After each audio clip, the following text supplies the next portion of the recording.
Yeah, good morning everyone. Morning, ma'am. Yeah. So we are discussing about the livelihood and the struggles of urban workers on various activities and various bases. Okay. And as we know very well, the people in the society, those who are living, they are engaged in different activities like based on their capacity, based on their educational qualification. The people are engaging themselves in different kinds of activities like carpentry. Few people will work in farming. They are doing farming, and farming means nothing but agriculture. And few people are working as a teachers according to their qualification. They are engaging in different activities. So when people are doing certain activities, when people are doing different kinds of works, what is the reason behind that? The one and only reason: to earn the income, to survive their families, to fulfill their needs, minimum basic needs, so on and so forth. Okay, so here we discussed many things in this lesson about the workers, those who are said to be permanent, fixed permanent workers, fixed with certain kind of salary, and the people, those who are based, appointed on contract basis, and few people are appointed as badli workers. Badli workers means nothing but the persons they have replaced if any permanent worker is absent on that particular day. So these are all we came across. And even the wages and the allowances, wages means nothing but salary in the form of how much payment they are going to pay certain hours when they worked here. So these are all we discussed. And at the same time, the important points we discussed in yesterday's session, that is ensuring the workers' rights here.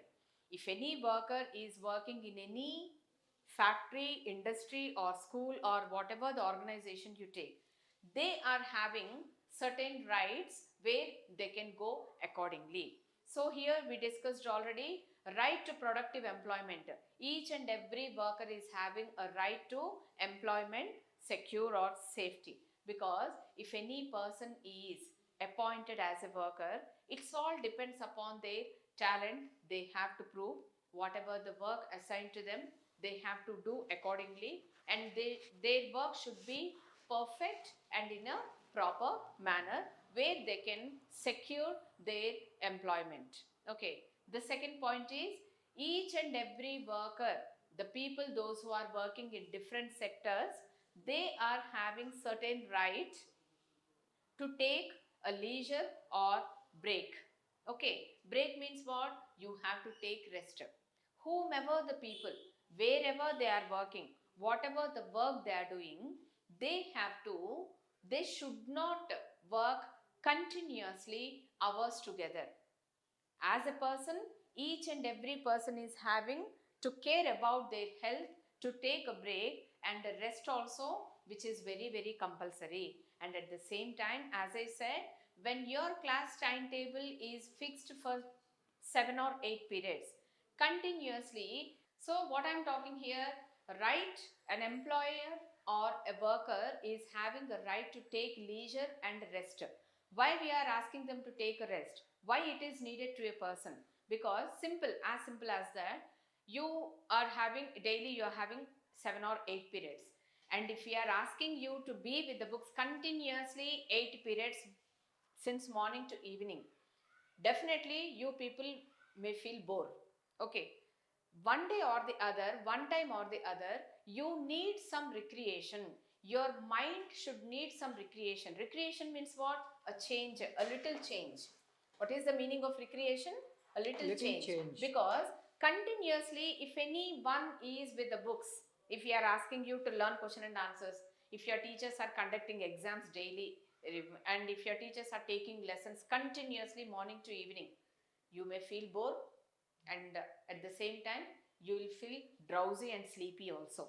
So to make you active, to make you alert, what the timetable was designed, in between 1 to 8 periods, one period you will go with the games, one period you will be allotted with a dance class, or else in between you will go to computer lab to have some technical things, to learn some technical skills like that.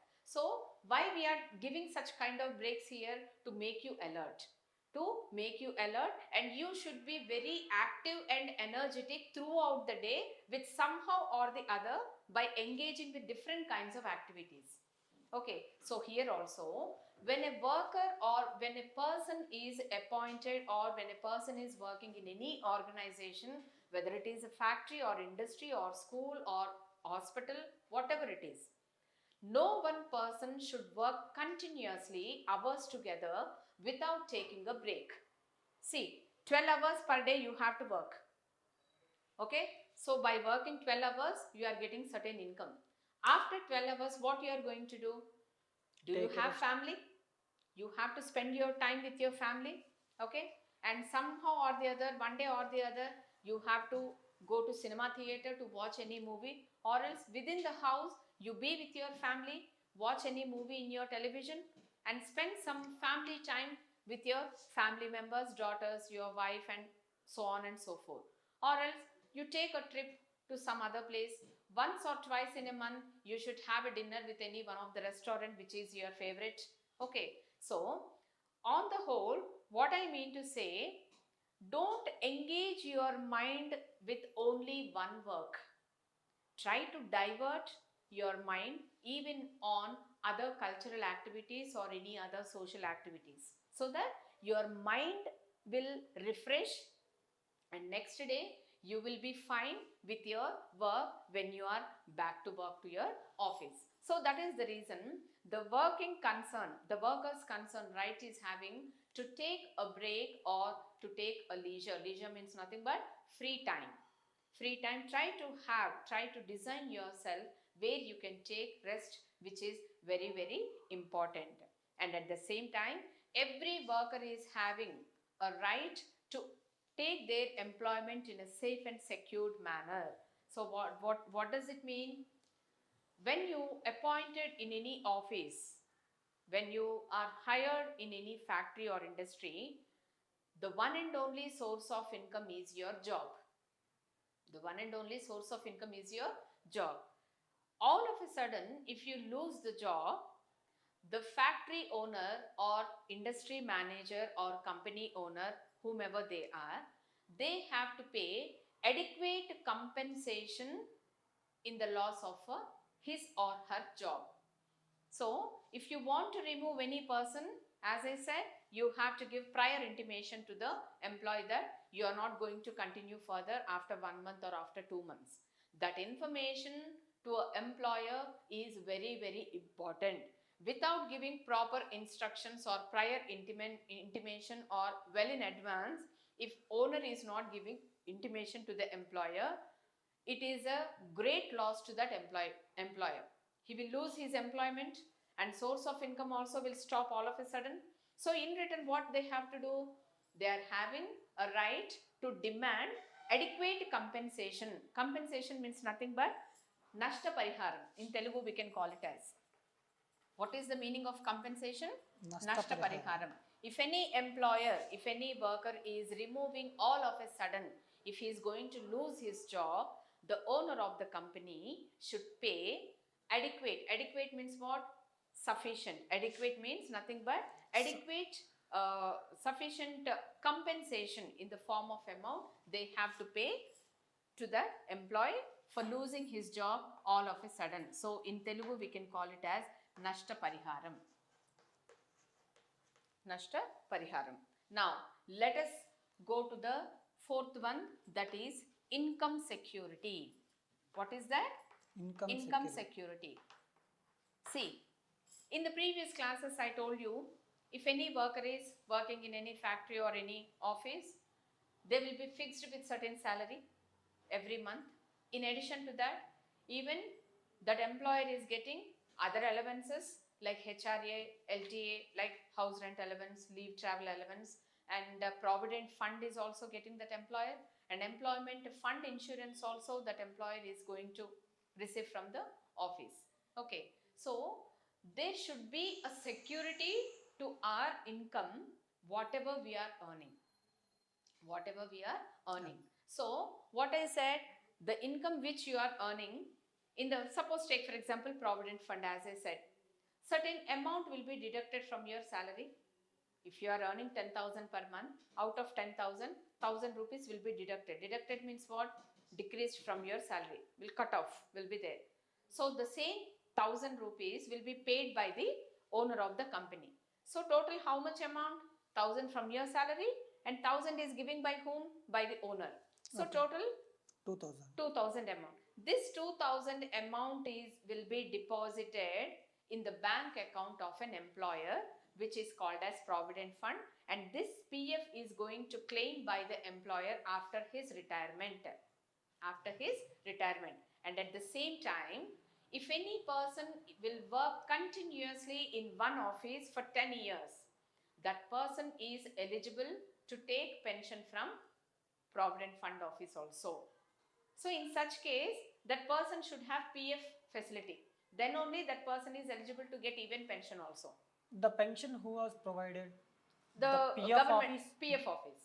Okay. PF office will provide a pension to that employer if he works continuously in only one place or in one office. Then only he is eligible to get the pension. So whatever the income an employer is earning, see that it should be in a secured and safe manner. Otherwise, the employer is going to face the problem. So that is called as income security. Now, the second one, work security also. So, suppose take for example, work security means nothing but daily you are coming to the office. All of a sudden, while coming to office, you'll met with an accident and you will seriously injured.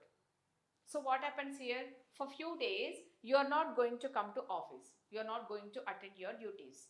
So that should be normally, suppose take for example in my case, I am your teacher. So my salary fixed by the principal. So every month I will be assigned with, I have a permission to take one leave. I have a permission to take one leave in a month. Okay. Apart from that, if in case of emergency situation, if I am going to avail 2 more leaves in a month, so what the management is going to do? One leave, they won't deduct any salary. If I am using more than one leave, then definitely it will be considered as loss of pay. Definitely it will be considered as loss of pay. Here, suppose if any worker is met with an accident, unfortunately he was seriously got injured, all that expenditure should bear by the company itself.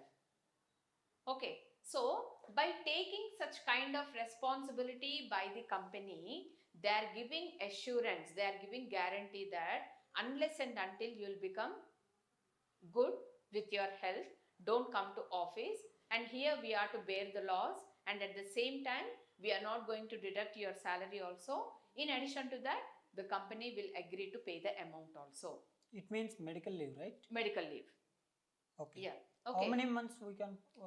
It's all depends upon the condition what we met with. Okay, minimum period, maximum Minimum period? 1 or 2 months it will be there. Sometimes it may go beyond that also. Okay. But if it is going beyond that, in some cases what happens, they'll replace with one more worker until he get back to the his own work.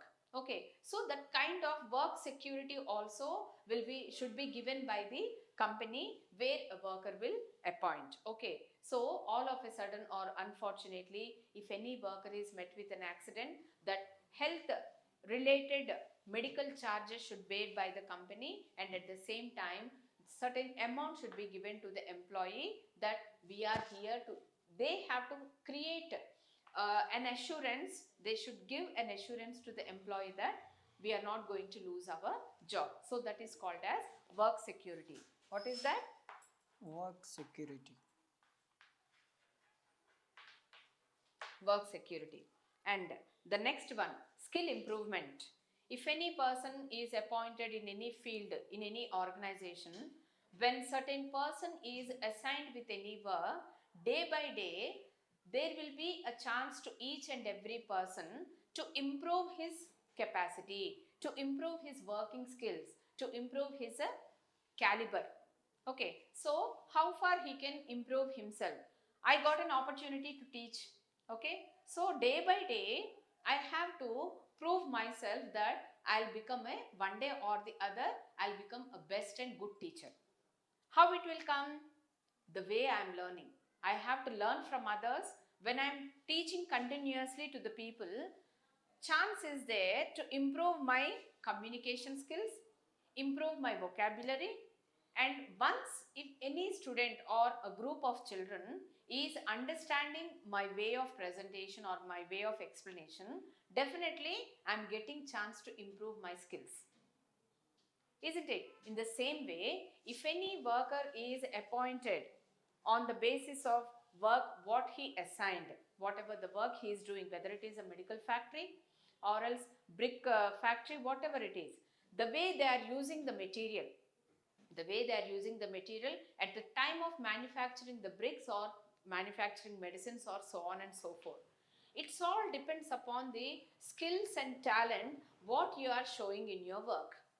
So in previous session also, n number of times I told you only one thing that, and even I asked you to remember, whenever if you are working anything, your work should speak but not you. The system should speak. If system is in a proper way, no one is having any right to open their mouths.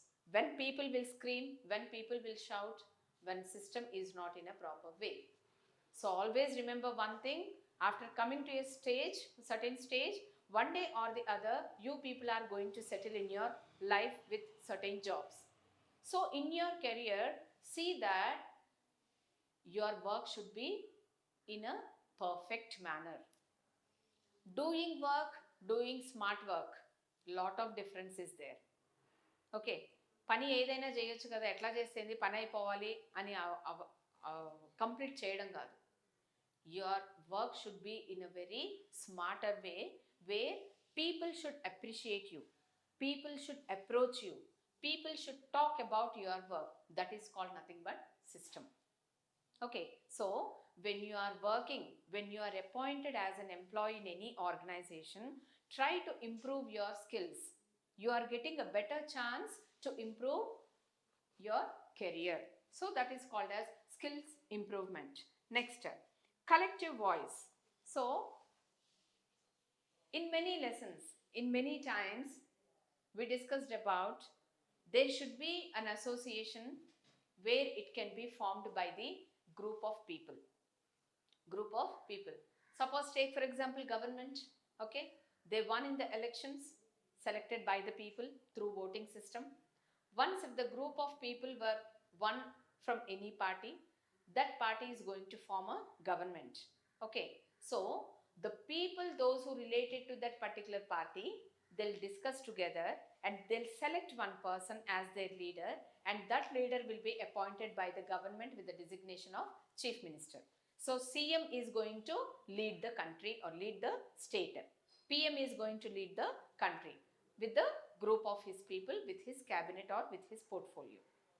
Okay, in the same way, what is the responsibility of CM and other ministers? They have to look after the problems of the people. In the same way, we talked about the union, trade union or workers union. Why they are forming such unions? To discuss about the problems of the workers. Suppose take for example BD factory is there. N number of people are working in a BD factory. Okay, even after working hours together, even after giving hard work from their end, the workers are not getting certain salaries, proper salaries, or else they want some bonus at the time of festivals. They'll demand their rights that these machines are not working properly and we are getting so problem while working with the machines, you have to replace. Okay, so to discuss about all such kind of problems, whether it is about the machines, whether it is about a worker's problem or health problem, whatever it is, there should be a person who will be called as a leader, and that person should go to the owner of the company and he has to discuss about the problems on behalf of all the workers. To select that person, they have to form one association which is called as union. Got my point? They have to form one association which is called as workers union. What it is? Workers union. Workers union. And To organize this workers union, all the workers unanimously means nothing but collectively, all together, they will choose a person and that person will be considered as the workers leader. Okay, so what is the responsibility of that leader? That leader has to discuss the problems of the workers, whether it is a problem with the worker, health, machine, tools, whatever it is, whether positive or negative, both will be there. Okay, it's not mandatory, it's not necessary that if leader is going to discuss something with the company's owner only about the problems, somehow or the other, even in positive way also a leader is there to discuss, because our products are going in the market very fast, so it's better if you can bring some more machines where we can produce more and more products in a day, so that profit will gain to this company, and at the same time company owner will increase all the other salaries also. So in such a manner also the union leader should be there to discuss about all the problems of the factory, of the workers, whether it is in a positive way or in a negative way. So these are all called as the ensuring rights of the workers like a global concern. Okay, so in the next topic, let us discuss about there are formal work and informal work. What is that? Formal work and informal work. What is the meaning of formal and informal work? Can any one of you explain me? No. Can any one of you? Okay, I'll make you to understand. What is the difference between formal and informal work? I'll give you with small example. Okay, daily how you are coming to school? I mean to say the dress. In uniform? Uniform. Okay, when the students are coming in uniform, that is called as formal dress. What is meant by informal dress? Informal dress means nothing but after going home, you people will be in uniform again? No. You'll refresh yourself, you're going with your night dress or night suits or whatever it is. That is called as informal dress. Okay. So, when you are going to functions, if you want to attend any function, are you going in night suits or shorts you are going? No. How you are going? In a traditional way. In a traditional, neatly you'll dress yourself. If you are girls, half sari or any good dress you are wearing. The boys, jeans or t-shirt or whatever according to the as per the situation. If it is a marriage, in a very traditional way, you are dressing yourself and you are attending. So that is the difference between formal and informal. Okay, now come back to the according to the lesson. Formal work and informal work. Formal work means nothing but, suppose take for example, my qualification is MCom, MA English and BA. Okay, so what is my profession according to my qualification? Where I have to be? I have to be a teacher. Okay, now luckily I got a job and I am teaching. I am in a teaching profession. Suppose take for example, there is no vacancy in any schools. I am not getting certain job or correct job according to my qualification. So somehow or the other, I have to go with any other work. As per my qualification, as per my communication skills, as per my knowledge, if I'll be in a teaching profession, that will be called as formal work. If I'm going to work irrespective of my qualification, that will be called as informal work. Okay, I'm not getting any job here. So what I'll do, I'll go to any other factory, BD factory or matchbox factory or doop sticks factory. That is irrelevant to my qualification. So why I am going to do the work? Somehow or the other I have to generate the income. I have to survive my family. I have to earn the income in one or the other way. No, my qualification is this. Why should I work other factory? Why should I work in household activities? This and that. It will not fetch out. So that is the difference of formal work and informal work. So even today also in the society, there are n number of people, some thousands of people are there existing in the society where they are not doing proper jobs as per their qualification, according to their skill, according to their talent. So when situation is demanding people to do the job, whatever the job, whatever the place, so unfortunately or fortunately, people has to do the jobs to earn the money, which is called as which is irrelevant to their, which is not suitable to their qualification. But listen carefully. If you are decided to do any kind of work which is not suitable according to your qualification, see that that income should be in a loyal manner but not in any other manner. Loyal means what? In a genuine manner, in a genuine way you have to earn the income, but don't go against the law. Don't put yourself in trouble where you should be answerable for the forthcoming situation. Are you getting my point? Yes.